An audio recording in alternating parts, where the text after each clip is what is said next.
প্রিয় দেশবাসী, আসসালামু আলাইকুম ওয়া রাহমাতুল্লাহি ওয়া বারাকাতুহু।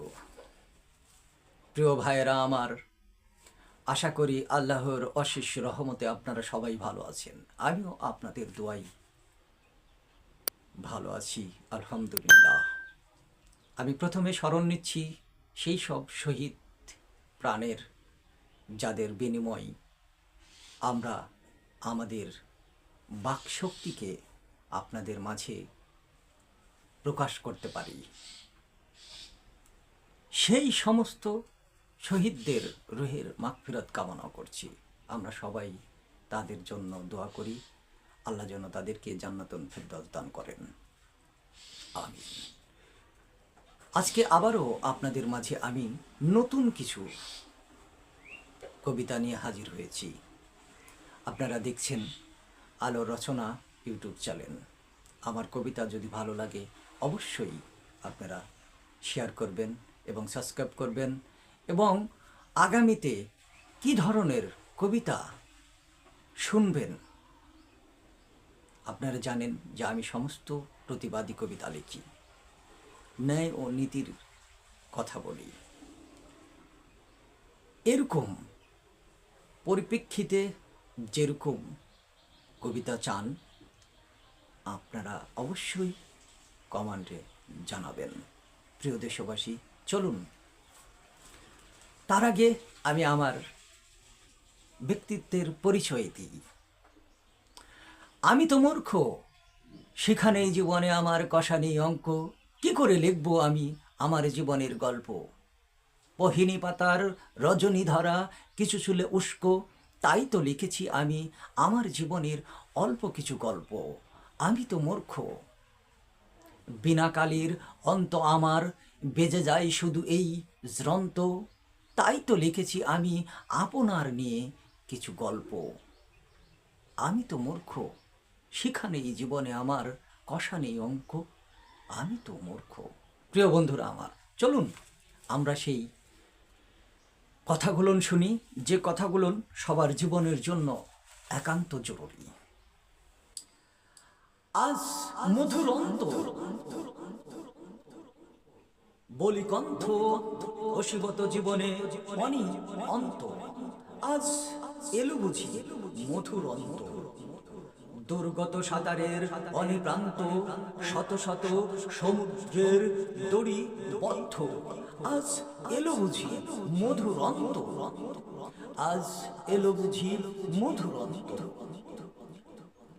কণ্ঠ খাতার ধন্দ মরা অন্ধরেখা জানত, আজ মধুর অন্ত। আজ মধুর অন্ত শিক্ষণীয় জীবনে প্রণীপ্রান্ত। আজ এলো বুঝি মধুর অন্ত, আজ এলো বুঝি মধুর অন্ত। জ্বলন্ত প্রদীপের অনন্ত চারিদিক দেখোই জীবনের সুশান্ত কতদিক। সুশান্ত জীবনে ধনরত মোরা ক্রান্ত, আজ এলো বুঝি মধুর অন্ত। আজ এলো বুঝি মধুর অন্ত। প্রদীপের কারণে তো মোরা পড়িব জানত, আজ এলো বুঝি মধুর অন্ত। আজ এলো বুঝি মধুর অন্ত। দেখো এই জীবনের রেখা কত দুর্দান্ত, ফুটন্ত শাখার চূড়ান্ত রেখা বলো কণ্ঠ।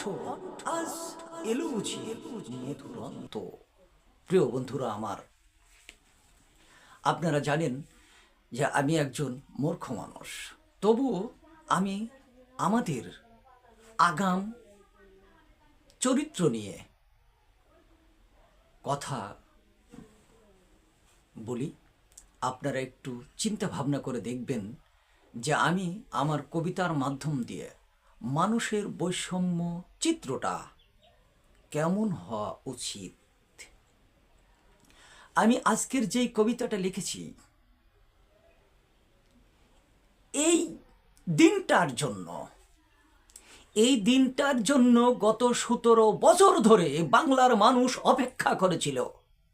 তাই সেই জায়গা থেকে কোন দিন চেয়েছিলাম আমরা, সেই দিনের কথা এই কবিতার মাঝে আমি প্রকাশ করেছি। প্রিয় বন্ধুরা আমার, এই দিনকে প্রতিষ্ঠিত করতে হলে আগামীতে এই দিন প্রতিষ্ঠিত করতে যে যাদেরকে ধ্বংস হতে হয়েছে, যাদেরকে শহীদ হতে হয়েছে, সেই শহীদদের প্রাণপ্রিয় নেতা, যারা শহীদ হয়েছেন, যার দিকে তাকিয়ে সেই ব্যক্তি কে? সেই ব্যক্তি হচ্ছে আজ আমাদের দেশে তারেক জিয়া, যার দিকে তাকিয়ে এই বাংলার মানুষ প্রাণ বিসর্জন দিয়েছে, যে অবশ্যই সে আসবে আমাদের দেশে, সে অবশ্যই এই বাংলার মানুষের স্বাধীনতাকে ফিরে নিয়ে আসবে, বাংলার মানুষকে দিবে স্বচ্ছ সুন্দর একটি জীবন, যেমন দিয়েছিল তার পিতা শহীদ জিয়া। এই আশা আকাঙ্ক্ষা নিয়ে বাংলার মানুষ প্রাণ দিয়েছে, এটা তুচ্ছ ব্যাপার নয়।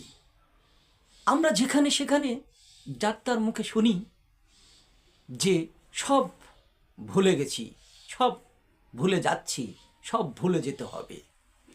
সব ভুলে গেলে চলবে না, সব ভুলে গেলে আমরা দেশ করতে পারবো না। যদি সবই ভুলে যাই, তাহলে মানুষের মাঝে শয়তানের সৃষ্টি করলো কেন আল্লাহ? এই শয়তানকে দিয়েছে মানুষকে দিক নির্দেশন করার জন্য, শয়তানের দিকে দেখে মানুষ যেন ভালো পথে ফিরতে পারে। মনে করেন এই 17 বছরে বাংলার বুকে একজন শয়তান ছিল, এই শয়তানের দিক নির্দেশনার দিকে দেখে আমরা একটি ভালো পথে আসতে পারি। এর কারণে একজন স্বচ্ছ সুন্দর মনের মানুষ চাই। তারেক জিয়া থেকে তার কোনো নিস্তার নেই, অর্থাৎ তারেক জিয়ার কোনো অবকাশ নেই। একমাত্র এদেশের মানুষের স্বাধীনতাকে সুন্দরভাবে প্রতিষ্ঠিত করতে হলে এক তারেক জিয়াই প্রযোজ্য, তার কোনো অবকাশ নেই। প্রিয় বন্ধুরা আমার, যারা তারেক জিয়াকে ভালোবাসবেন, তারেক জিয়াকে এদেশের রাজ্যে নিয়ে আসার চেষ্টা করবেন, শুধু ভালোবাসি বলেই সব কিছু ছেড়ে দিলে চলবে না। মনে রাখবেন, ভালোবাসি মানেই সে যা পছন্দ করে সেটার দিকে লক্ষ্য করা, সে যা বলে সেটার দিকে লক্ষ্য করা। আপনারা কি দেখেছেন আজ পর্যন্ত তাদের মুখে, তাদের গোষ্ঠীগত সবার মুখে কোনো কাউকে নিয়ে কটাক্ষ কথা? কোনো ভালো মানুষ কাউকে নিয়ে কটাক্ষ করে না, যেটা হয়ে এসেছিলেন বিগত 17 বছর ধরে।